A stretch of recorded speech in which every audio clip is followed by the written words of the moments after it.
ये जो भगवान के नाम की महिमा है, इसके साथ जो सबसे बड़ी समस्या है, ये नाम की महिमा सबके लिए होते हुए भी उसका अनुभव प्रत्येक व्यक्ति को नहीं हो सकता। और वो अनुभव ही जो होगा वो एक सीमा में ही होगा। एक नदी में अगाध जल भरा हुआ हो, पर आप जब जल लेने जाएंगे तो आपके पास जितना बर्तन होगा उतना ही तो आपके बर्तन में जल आवेगा। और आज की भाषा में कहें तो बिजली का जो शक्ति का जो जहां से ये विद्युत उत्पादन होता है, पावर हाउस, वहां कितनी अधिक बिजली, लेकिन इस बिजली में क्या सबको समान रूप से प्रकाश का अनुभव हो रहा है क्या? और उसका सीधा सा तात्पर्य कि बिजली में शक्ति तो है, पर आपके पास व्यक्ति कितना बड़ा है, बल्ब कितना बड़ा है, आप में उतना प्रकाश का उदय होगा।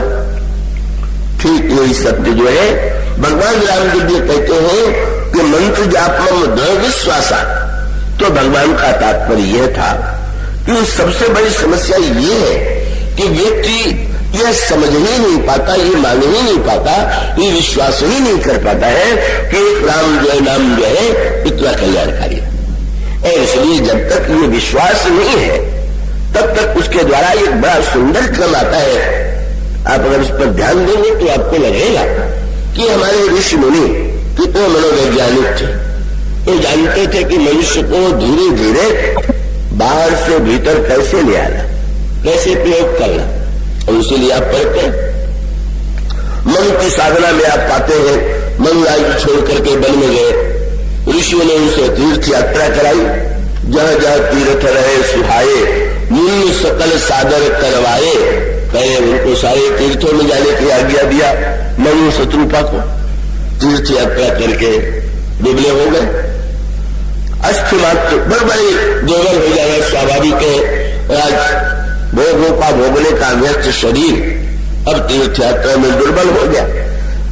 और उसके पश्चात कृष्ण शरीर मुनिपट परिधाला, मनुष्य वस्त्र पुराने हो गए, वो तो पहन नहीं सकते तो बलकल वस्त्र पहन लिए।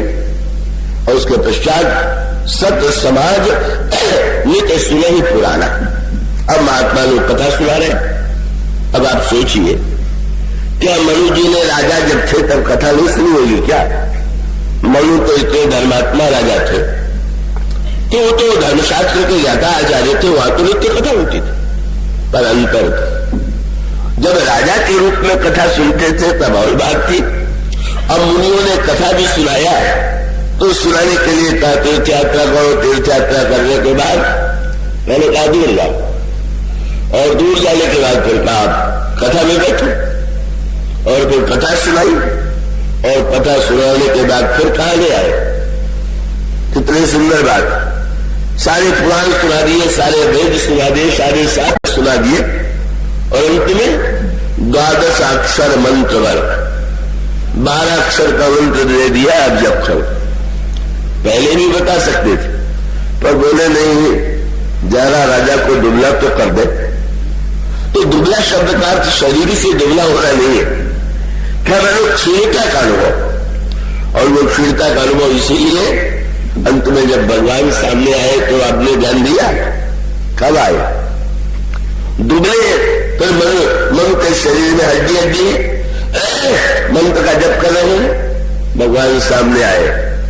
पर सामने आने के पहले भगवान ने एक अनोखा खेल किया। और अनोखा खेल क्या है? दुबले मन को भगवान ने दर्शन नहीं दिया, आकाशवाणी हुई। और आकाशवाणी जब मन के कान में गई तो पहला अंतर क्या पड़ा?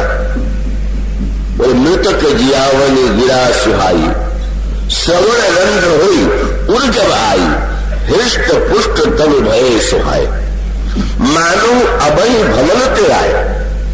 इतने मोटे तगड़े हो गए जैसे अभी अभी राजपुर से आए हुए।